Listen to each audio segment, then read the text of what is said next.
کچھ خواتین کسی فوتگی والے گھر بھی جائیں تو واپس آ کر اس طرح تبصرہ کر رہی ہوتی ہیں کہ بیٹی نے تو نیا سوٹ ڈالا تھا، اسے تو دکھ ہی نہیں تھا۔ بہو تو ایسے ہنس ہنس کر بات کر رہی تھی جیسے اس کی دیرینہ خواہش پوری ہو گئی ہو۔ کوئی زیادہ رو رہا ہو تو اعتراض، کوئی صبر کر کے بیٹھا ہو تو مسئلہ، گھر صاف ہو تو تبصرہ، صاف نہ ہو تو تنقید۔ تمہیں کس نے حق دیا ہے دوسروں کو جج کرنے کا؟ کسی کا جوتا پہن کر جب تک خود نہ چلو تب تک اس کے چلنے پر اعتراض نہ کرو۔ خود تو 4 پلیٹ بریانی تناول کر کے ڈکار بھی نہ ماریں اور دوسروں پر تابڑ توڑ حملے۔ خدارا رحم کریں، کم از کم سوگ میں شامل نہیں ہو سکتی تو بلا وجہ ان کی عزت بھی نہ اچھالیں۔ یہ وقت سب پر ہر گھر میں آنا ہے اور آتا ہے۔ ہمارے مرد حضرات بھی کچھ کم نہیں، 2 لفظ تعزیت کے تو ٹھیک طرح سے بولنے نہیں آتے، اور سیاسی تھیٹر ایسے سجا کے بیٹھ جاتے ہیں کہ فوتگی پر نہیں الیکشن کیمپین پر آئے ہوں۔ جس کے سر سے باپ کا سایہ اٹھا ہے کوئی اس کی بھی تو دلجوئی کرے، اس کے غم کا مداوع بھی تو کوئی کرے۔ لیکن ہمیں کسی کے غم سے کیا؟ ہم تو رسم دکھاوا کے لیے گئے ہیں۔ ہماری بلا سے کوئی مرتا ہے تو مرے۔ ہم تو پوچھیں گے کہ بھائی جی کھانے کا انتظام ہو گیا نا؟ کتنی دیگیں بنوائی ہیں؟ 6 دیگیں تو کم ہیں، برادری بھی ہے، محلے داری بھی ہے۔ وہ بیچارہ باپ کے سوگ کو بھول کر اس پریشانی میں لگ جاتا ہے کہ کہاں سے قرض پکڑوں، کیونکہ کھانا صحیح نہ بنایا تو باتیں ہوں گی۔ ساری زندگی باپ کا کھایا، مرنے پر روٹی بھی صحیح نہ دے سکا۔ ہمیں سوچنا ہوگا کہ کون لوگ ہیں ہم۔ مسلمان تو دور، کیا ہم انسان بھی ہیں؟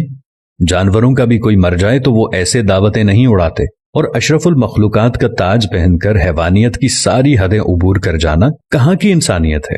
میں نے میت کے گھر میں ایسی آوازیں بھی سنی ہیں جو دیگ پر بانٹنے میں لگا ہوتا ہے اسے کہا جاتا ہے ذرا پلیٹ میں 4 بوٹیاں زیادہ ڈال دینا، وہ داماد بھی آیا ہے تو اسے کھانا دینا ہے۔ وہ بیٹی جو ماں یا باپ کی میت پر رو رو کر ہلکان ہو رہی تھی، جیسے ہی جنازہ اٹھتا ہے تو وہ سارا غم پس پشت ڈال کر کھانا تقسیم کرنے میں لگ جاتی ہے کہ سسرال والے بھی آئے ہیں، انہیں کھانا نہ ملا تو ساری زندگی باتیں سننے کو ملیں گی کہ تیرے باپ کی میت پر تو ہمیں کھانا بھی نہیں پوچھا کسی نے۔ میں نے اس بات پر بھی تبصرے سنے ہیں کہ سالن میں تو تری یعنی گھی ہی نہیں تھا، ہماری پلیٹ میں تو بس شوربہ ہی آیا۔ ہم بحیثیت معاشرہ ظالم بن گئے ہیں۔ خوشیاں تو کجا، ہم نے مرگوں کو بھی اپنے شریکے پورے کرنے کے لیے ایونٹ بنا لیا ہے۔